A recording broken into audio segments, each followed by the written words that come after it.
Okay, all week we've been talking about congruent triangles, and today we're going to kind of finish off triangle congruency with something called CPCTC. And so today we're going to prove parts of triangles are congruent by this thing called CPCTC. And CPCTC is tricky to say, but it stands for corresponding parts of congruent triangles are congruent. And that's where they shorten it to CPCTC. Rather than writing all of this, they just say CPCTC. So go ahead and write that down. We're going to be using that throughout the entire video. So again, all week we've been using the 5 shortcuts like SSS, SAS, ASA, AAS, and HL. And we even learned that there's some other ones besides HL, but these are the 5 that you're going to be required to know for this class. And all 5 of these things prove triangles are congruent. So these all prove that triangles are congruent. And you guys are getting pretty good at understanding the difference between those congruency postulates. And that says congruent, not congruence. Okay, so we have these 5 shortcuts, and they prove triangles are congruent. And remember, these are shortcuts, so we only had to prove 3 things are congruent, and then bam, we know that the triangles are congruent. So let's see an example of that. So for example, if I said, I'm going to leave this up here. If I gave you a picture like this, and let's call this triangle A, B, and then there's a C and there's a D. Okay, so we have triangle ABD and we have triangle CBD. And let's say I give you these tick marks and these tick marks. All right, so can we prove these triangles congruent? Some of you going, yeah, of course they're congruent. Well, why? Why are they congruent? Well, we have BD is congruent to itself by the reflexive POC. And then we have all of these givens. Okay, so we know BD is congruent to itself by the reflexive POC. And now we know that these triangles are congruent by SSS. So this is something we could use in a proof, and that's what we've been working on. Now, sometimes the hard part is for you guys to tell me which triangles are congruent if I don't tell you, because the order does matter in that congruency statement. So again, I read 1 tick mark to 2 tick mark to 3 tick marks, but that's just what I prefer. So if I go 1 tick mark to 2 tick marks to 3 tick marks, that would be triangle BAD. So triangle BAD is congruent to triangle 1 tick mark to 2 tick marks to 3 tick marks, BCD. Cool.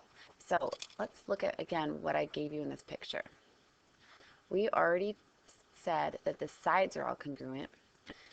And so because the sides are all congruent, these triangles are exactly the same by SSS.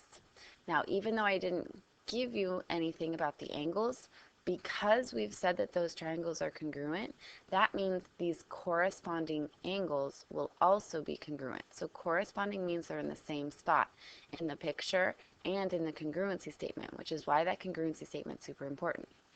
For example, looking at this picture, it's easy for you guys to see, okay, so angle A must equal angle C. And angle D must equal this angle D. And that's really ADB and CDB. And that says so. And then let's see, this other third angle must be congruent to itself as well. So angle ABD should be congruent to CBD. So even though I didn't tell you anything about the angles, because you've proved the triangle is congruent, these corresponding parts will be congruent to each other because the triangles are congruent. And so if you want to look at the picture and figure out what the rest of the congruent stuff is, you can do that. Or you can look at the congruency statement. Angle B is congruent to angle B. Angle B is congruent to angle B. Angle A is congruent to angle C. Angle A is congruent to angle C. Angle D is congruent to angle D. Angle D is congruent to angle D. So After you've proved a triangle congruent, you can figure out these other parts that I didn't tell you information about are congruent by CPCTC. So you're going to use CPCTC as a justification in a proof after you have proven the two triangles congruent. And you prove the two triangles congruent either by SSS, SAS, ASA, AAS, or HL. I know that's a little confusing, but the concept is pretty simplistic. So for example, how can we apply CPCTC? So here we have A and B are the edges of a ravine. What is the side length of AB? So let's look at this picture here. They told us that this side length is 10 miles and this side length is 10 miles. So we have one set of congruent sides. They told us this side length is 15 miles and this side length is 15 miles. That's another set of congruent sides. And then we have vertical angles.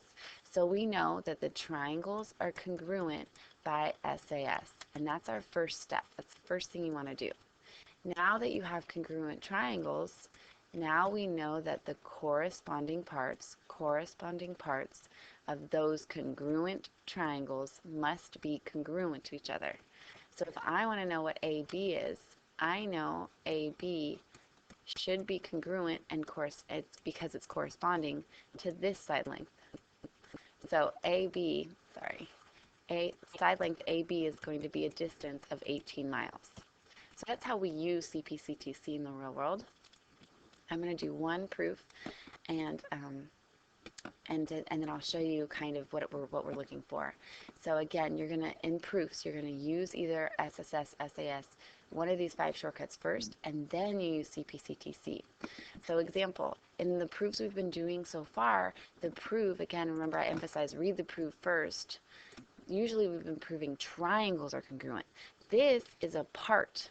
So whenever you see that we don't want to prove triangles are together, but we want to prove parts are congruent, that's when you're going to use this step. First use one of these 5 shortcuts and then use CPCTC. Okay, so let's try this proof. Let's see. Okay, so I'm going to start off with this given first.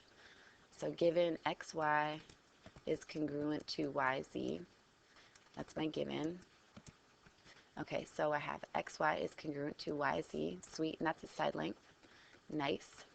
Okay, then it says YW bisects line segment XZ.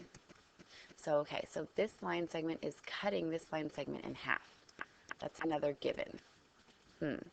Okay, well, if this line segment is cutting this one in half, that means that this piece is going to be congruent to this piece because I'm cutting them equally. So I can say XW is congruent to WZ because that's what the word bisects means. So that's definition of a bisector. So I just proved another set of congruent sides. And then let's see, what else can I say? I need to prove these triangles are congruent first. So, okay, YW is congruent to itself by the reflexive POC. And now I've proven I have 3 sets of sides, so I know these triangles are exactly congruent. So I'm going to use SSS. And now I have to figure out which triangles they are. The order does matter. So I'm going to go 1 tick mark to 2 tick mark to 3 tick mark. So triangle XYW, I'm sorry, I didn't even go 1 tick mark to 2 tick mark. Sorry, I did XYW. Oh, I went 1, 3, 2. Okay, so 1, 3, 2 is congruent to ZYW by SSS. Now that I have them proven congruent, these corresponding angles are going to be congruent. So angle XYW would have to be congruent to ZYW. That's my final step. XYW is congruent to ZYW because those corresponding parts of those congruent triangles must be congruent. And I just did one proof. Fun fact of the video, it is possible for a seed to blow across the ocean and sprout on another continent. And there is no exercises you need to do. Have a great day.